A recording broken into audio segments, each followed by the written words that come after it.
YouTube.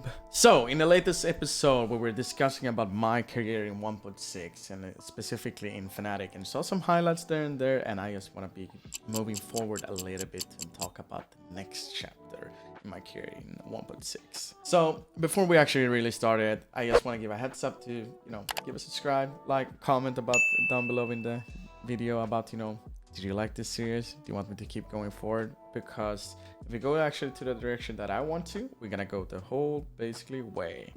Anyway, let's hit it. By the way, thank you so much to GeTRiGhT for being the website out there for such a long time in the Counter-Strike industry. In the beginning of 2010, like late 2010, I played for Fnatic for almost 2 years, or almost exactly 2 years. Me, Forest, and Gox left Fnatic to be joining SK Gaming, even though it was a little bit problem with Gox and SK Gaming back then, since Gox actually left Fnatic when we were actually started to be becoming really good, and then joined SK, and now he wanted to basically leave after he actually rejoined us in Fnatic to back to SK with us, with me and Forest, my partner in crime. So if you were looking through here, it was like a rumor part of like what they're basically discussing about, that me and Forest is on our way out from Fnatic to join up the biggest rival in Sweden and also in the Counter-Strike industry, basically back in those time, SK Gaming, which some of you probably is familiar with, the Brazilians that actually took over a little bit later, many years after that. But so when it actually got officially here that Fnatic or SK Gaming had just signed me and Patrick from Fnatic, the team was considered with Robin, Allen, FaZe, Forest, and myself.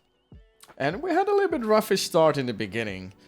And as you can see on the results here, it wasn't that beautiful in the beginning, except maybe for, here in the beginning, like a couple of first like 4 months or something. It was like not the best, not the worst.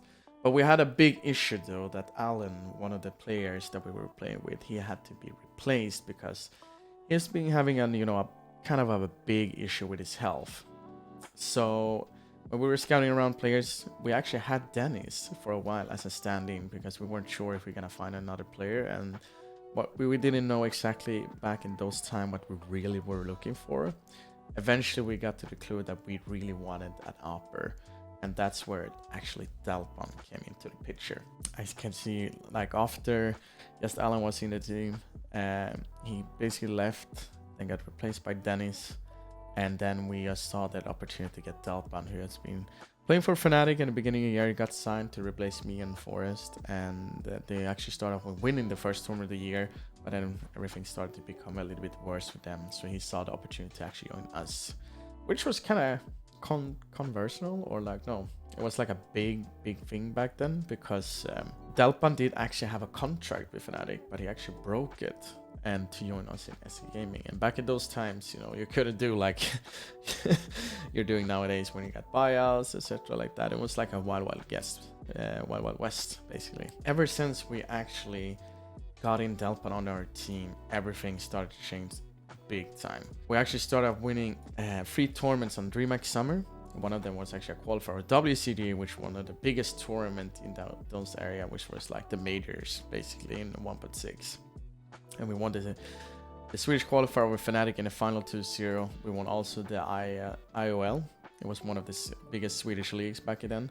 And we also won DreamHack Summer against MTW. And as you can see, everything was going forward. We had some hiccups there and there, but overall it went pretty well. Things were looking pretty decent. If you can look from here before we actually went in NIP, which we gotta come on in the later episodes. It was going pretty decent. Not the best, not the worst, but we were still a pretty big team. But I wanted to actually look at one of the CS movies from back in the days to actually be seeing, to actually understand how good actually we were in SK. This is a lot of highlights from everyone else except me and the team, but this was just a presentation of how good we were at. And it was exactly from what I was saying from before on DreamHack Summer, the 3 first tournaments, and the last one in Kyiv.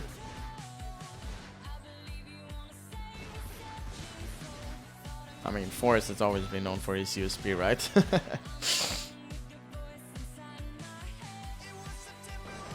Oh, Echo Frags. Can the Spray King get everyone? We're gonna pause the video actually instantly here. There's one thing that I actually saw there in the clip where it's like, if you can see here, I actually dropped my AK after I shot all of my bullets. Why are you really asking that question? Well, first and foremost, in 1.6 you have to buy your ammo into the gun you're buying or having on the first gun run, on even the pistols, etc. Like you have to buy the ammo for your Glock or a USB if you're a city or team. But if you drop your gun, the enemy team, if they kill me, they're not getting any bullets. So basically the gun is useless. So that was one of the big thing in 1.6 that you actually wanted to use. And I was one of those guys that actually loved to do that. So every time that I spray off the bullets, I actually usually drop the gun to not getting punished to actually lose a gun like that. Because AK is like exactly like in CSGO. It's a very powerful gun, and if you have this the chance to save it, it's worth it, you know. But usually people really hunt for this eco frags in 1.6, so I think it was worth it to drop the gun like I did there in that clip. Because I died by the last one. Oh, old train, man. Oh la la la la la la. Oh, I miss nuke in 1.6 actually. You can spam through the walls. Like, that's what I mentioned. Forrest kills one through the wall there. Ah, the tapping. GeTRiGhT actually can tap sometimes. That was, in my opinion, easily a top 2 oppers that I ever played with, to be honest. It probably could have been top 1 as well, but everyone had their own different style and could work like in different ways. But Delpa was like, when he was on point and unmotivated, that was one of the issues with Delpa. Like if he wasn't motivated, he could tear anyone apart basically. Let's see here. We get stinged. Wow!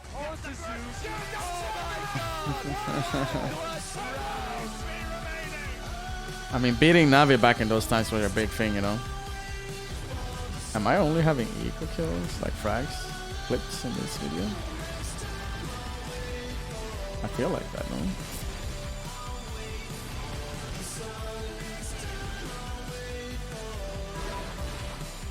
Ravan saves the day. There I am, sitting there with my SK Gaming RC next to face. Ravan, Forest, and Delpan.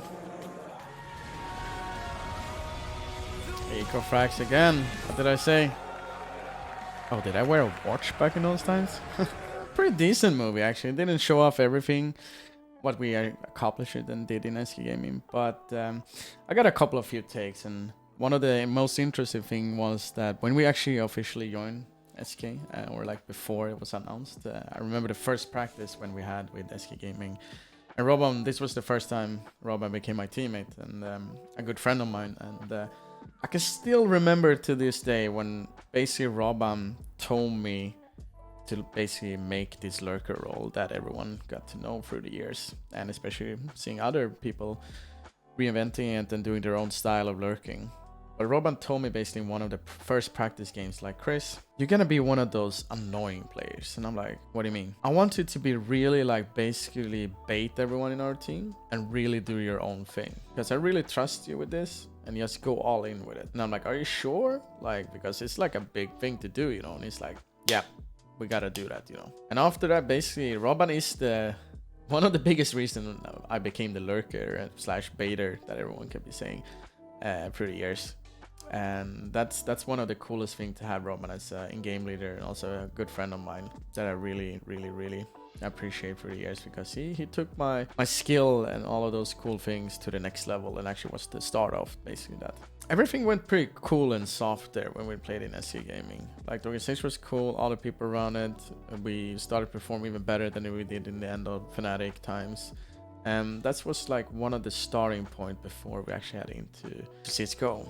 As you can see in the end here, Firecore was not part of SK Gaming time. This was a mixed team. But before we actually own up in this period of time with NIP and CSGO. Wait, is this CSGO? Actually, it was CSGO. All right, okay, so it's a little bit the last three actually here. Because this was the last tour we played together in SK Gaming. This is when I actually got the time or not the time, more of the offer of the CSGO beta, and I actually started to switch completely from 1.6 and actually focusing fully on CSGO during this time. I played a lot of PUCs, etc. like that, and I think it was after DreamHack Summer I basically went all in to really focus and play CSGO and really focus on that. That's gonna be my future. But it was also because I was really tired of 1.6. I played it since 2003, ever since it came out, and this is 2012, so 9 years later, and I felt I needed a change basically. During this time, we're actually heading into the next episode of the next series, which is starting off the CSGO era. Hopefully you enjoyed this video, and hopefully you're gonna see on the next one. Last but not least, don't forget to subscribe, like, comment. I'm live pretty much every day on the weekdays on Twitch, so if you want to see me live and talk some history lessons from the past and in the present, you should definitely go and tune into that one. And I think some of my cool editors can be linked up and show here in the corner that I'm also live on Twitch. Either way, take it easy everyone, and see you next time on YouTube.